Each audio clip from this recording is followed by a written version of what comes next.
नमस्कार दोस्तों, स्वागत है आप सब लोगों का मेरे एनर्जी योग यूट्यूब चैनल पर। तो दोस्तों, लास्ट वीडियो हमारा बहुत बच्चों ने पसंद किया, स्टूडेंट्स ने पसंद किया और सभी लोगों से अनुरोध है कि जो भी पेरेंट्स अपने बच्चों की स्टडी पर थोड़ा फोकस करते हैं, एक बार ये वीडियो उन बच्चों को ज़रूर दिखाएं और इसका अभ्यास कराएं। तो आज का हमारा वीडियो रहेगा कपालभाति। अब कपालभाति पे बहुत सारा डिस्टर्बेंस रहता है, लोगों को बहुत डाउट्स होता है और गलत तरीके से भी कपालभाति को करने से शरीर में नुकसान होते हैं। तो दोस्तों, वीडियो शुरू करने से पहले आप सब लोगों से एक अनुरोध है कि अगर आपको मेरा कंटेंट्स बहुत अच्छा लगता है और बहुत फ्रूटफुल मेरा कंटेंट्स आपको लगता है तो मेरा वीडियो को शेयर और लाइक ज़रूर करें दोस्तों। तो आइए सीखते हैं कपालभाति। तो सबसे पहले आप जानें कि कपालभाति क्या है। कपालभाति एक शुद्धि क्रिया, क्लिंजिंग प्रोसेस बॉडी का है। तो आंतरिक शुद्धि के लिए हम कपालभाति करते हैं, इंटरनल प्यूरिफिकेशन के लिए हम कपालभाति करते हैं। आंतरिक शुद्धि सबसे ज़्यादा ज़रूरत होती है। तो कपालभाति, कपाल मीन्स स्कल, खोपड़ी, और भाति का मतलब होता है शाइन करना। तो जब हम कपालभाति का लगातार अच्छे से रोज़ नियमित प्रयोग करते हैं तो हमारी खोपड़ी से जुड़े हुए जितने भी ऑर्गन्स होते हैं, मस्तिष्क, आँख, नाक, कान, सब में गजब की तेज ऊर्जा आती है। और जब इनमें ऊर्जा आती है, विशेष तौर से मैं तो कहूँ मस्तिष्क में, तो कितना ग्रोथ होता है। और चेहरे पर हमारी सभी पुरुष भाइयों को, महिला बहनों को, सबको अपने चेहरे पे एक तेज की आवश्यकता होती है और इसके लिए सब लोग पता नहीं अलग अलग क्या क्या प्रयास करते हैं। तो एक बार मेरा उपाय प्रयोग करें और कपालभाति नियमित करके देखें, गजब का नेचुरल ग्लो आएगा। तो सीखते हैं कपालभाति। बेसिकली कपालभाति का वीडियो बनाने का आज उद्देश्य क्या है कि कपालभाति में अक्सर जो गलतियां होती है ना, उसके कारण कुछ शरीर पर एक नेगेटिव रिजल्ट्स भी आते हैं। तो वो गलतियां ना हो, आज हम उसी पर बात करेंगे। एक, कपालभाति को हम 3 चरणों में सीखते हैं। अगर हम जब सीखने की बारी आती है तो 3 चरणों में। कैसे करना है? आराम से कंफर्टेबल बैठो। ये घुटना ग्रिप कर लेना थोड़ा सा बेटर होता है। आराम से घुटना ग्रिप कर लो, चाहे तो ऐसे भी जा सकते हैं, मुद्रा भी बना सकते हैं, कोई प्रॉब्लम नहीं है, बट थोड़ा सा सहयोग हो जाता है। तो घुटना ग्रिप किया और क्विक एक्सेल, 1, 2, 3। तो 3 बार एक्सेल करो, रुक जाओ। मैं बता रहा हूँ बिल्कुल फ्रेशर शुरुआत कैसे करें। आराम से फिर रुको, फिर दोबारा शुरू करो। 3-3 का स्लोट बना के रखो। 1, 2, 3। आराम से ब्रीद इन कर जाने दो, जरा ब्रीद इन को बहुत स्लो होने दो और क्विक एक्सेल करो। ये ब्रीद इन। पहले चरण में हमने क्या करना है, 3-3 स्ट्रोक स्मूथली आने शुरू हो जाए। होता क्या है, बेसिकली जब हम फोर्सफुली एक्सेल करते हैं तो अभ्यास कैसे जाना शुरू होता है, इतना फोर्स लगाते हैं, आंख, चेहरे और नाक पर एक अलग सा प्रेशर आना शुरू हो जाता है और यही कपालभाति गलत ट्रैक पे जानी शुरू हो जाती है।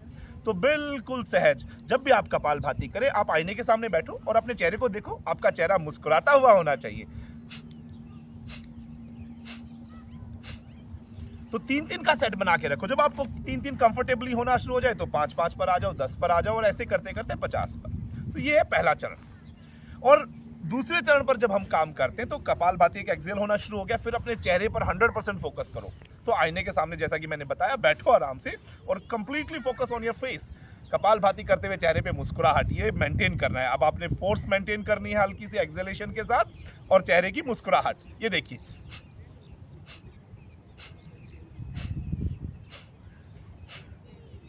ये हमारा दूसरा चरण आ गया। और अब तीसरे चरण पर बात करते हैं। जब आप बहुत कंफर्टेबली 100, 150, 200 स्टॉप तक कपालभाति कर रहे हैं, पहले और दूसरे चरण को क्लियर कर रहे हैं, तो तीसरा जो इसका सेक्शन है, जो तीसरा इसका भाग है कपालभाति का, ये थोड़ा सा मजबूती से और बहुत ध्यान से सीखने का जरूरत होता है। तीसरे एफर्ट्स में हम क्या करते हैं, कुछ मूल बंद का प्रयोग कर लेते हैं, संकुचन लगाते हैं, अपने एनएस मसल्स में एक संकुचन बना के रख लेते हैं कपालभाति करते हुए, और हल्का सा संकुचन बनते हुए तो स्टमक के अंदर एक खिंचाव बनता है। अब मैंने बताया ना, तीसरे भाग पर बहुत सावधानी से काम करने का जरूरत है। जिन लोगों को अल्सर का प्रॉब्लम है वो इस प्रकार संकुचन नहीं लगा सकता है, उसको मूलबंद का प्रयोग भी नहीं करना चाहिए। जिनको सीवियर एसिडिटी है उनको भी इस प्रकार से अभ्यास नहीं करना चाहिए। तो ये थोड़ा ध्यान देना है।